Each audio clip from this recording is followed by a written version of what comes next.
Mr. Rooney. Thank you, Mr. Chairman.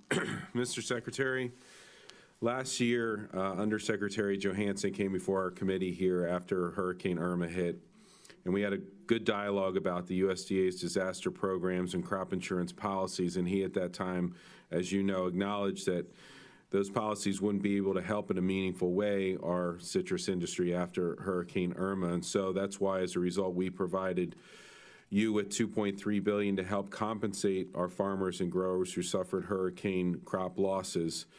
And I know that you and your entire staff at the USDA have been working on a daily basis to come up with a program that works. It was good to hear that you said that you hope to roll that out next week, because that's really, truly what's going to help save our industry.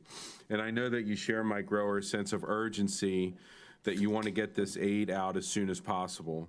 I appreciate you coming down to my district and flying over the groves and meeting with our growers. It really meant a lot. As you know, the citrus industry generates roughly 45,000 jobs in rural communities like Wauchula, Sebring, Avon Park, and Lake Placid, which is why it's so important that we not only get the aid out quickly, but that the program is right.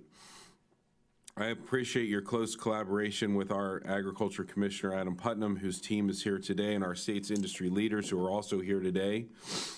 I apologize for sniffling as I'm a little under the weather. That's why I'm drinking my vitamin C orange juice. I'm encouraged to hear that you're considering a combination of options to make the program work for Florida citrus. With that, I hope you can answer a few questions that I have, and I'll just ask them all at once and let you take the rest of the time. Can you explain to our folks back home, and we'll put this email out, send it directly to them, so you'd be talking directly to my growers, the work that's gone into setting up the program that we hope to release next week, and how you will ultimately define its success. Secondly, to the extent that you're able to at this time, can you explain how growers should expect to go about applying for the assistance once it's announced? And then finally, when can they realistically see relief? Thank you, Mr. Secretary. I appreciate your help.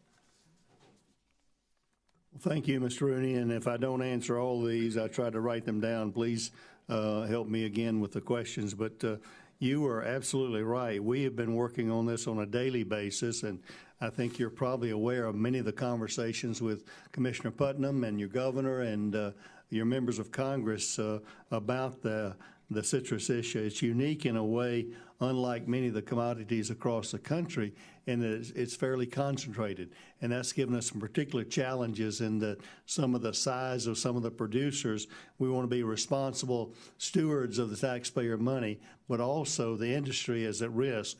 Certainly, as you well know, representing that district, from the terrible time with citrus greening over the years had debilitated the industry. We've seen the numbers over the loss of production there, and then you had the multiple hurricanes this year. So we're trying to design a program that takes care of the fruit loss, and potentially through to individual producers based on their loss. Some of the principles that we've talked about is, if these are organic citrus producers, possibly multi-generational, we don't want to punish the successful ones because they've been successful.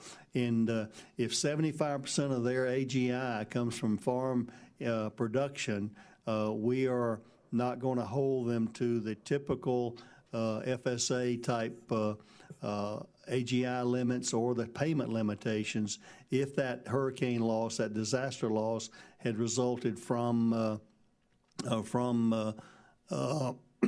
hurricane.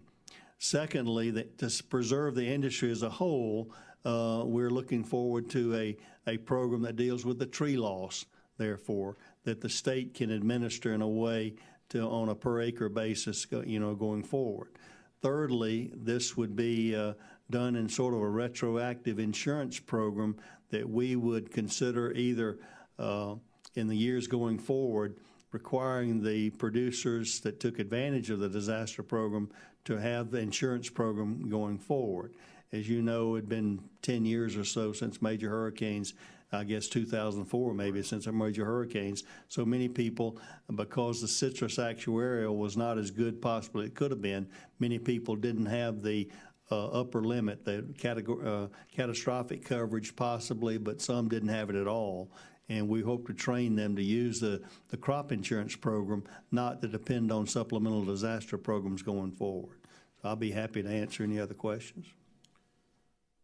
The timing, we want to do a 50% advance payment as soon as we can. We hope to have the announcement. We hope to have all the IT work and the software work for sign up in late June, early July in order to get that done, with the money going out as quickly as we can get people signed up. Thank you, Mr. Secretary.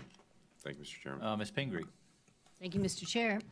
Thank you, Mr. Secretary, for being here today, and I'm pleased to hear some of the comments earlier that came from our colleague from Georgia.